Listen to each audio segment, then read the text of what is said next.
তো আসসালামু আলাইকুম গাইস, দেখেন সকাল সকাল দোকানটা খোলার সাথে সাথে একটা আপু আসছে।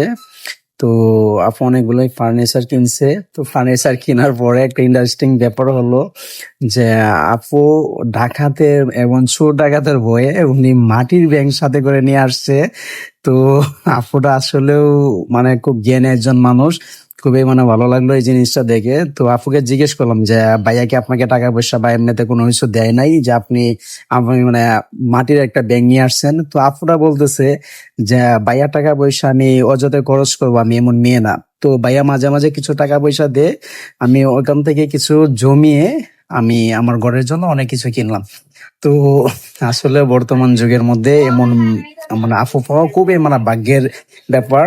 যে ভাই দেখা গেছে আহ এমন একজন আপু পেয়েছেন, আসলে আপনার কপালটা অনেক ভালো, মানে ভাগ্যবান একজন মানুষ। আর এই আপুটার জন্য সবাই দোয়া করবেন, আপুটার জন্য একটা লাইক করবেন, আর যত বেশি পারেন ভিডিওটা অবশ্যই একটু শেয়ার করে দিবেন। কারণটা হচ্ছে, দেখেন, মেয়ে মানুষ ইচ্ছে করলে অনেক কিছু করতে পারে।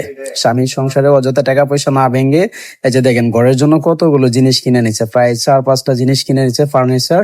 তো সবগুলো টাকায় আবার আপন নিজের জমানো টাকা।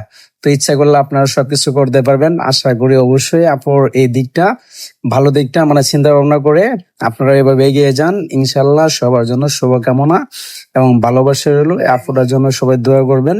আল্লাহ হাফেজ।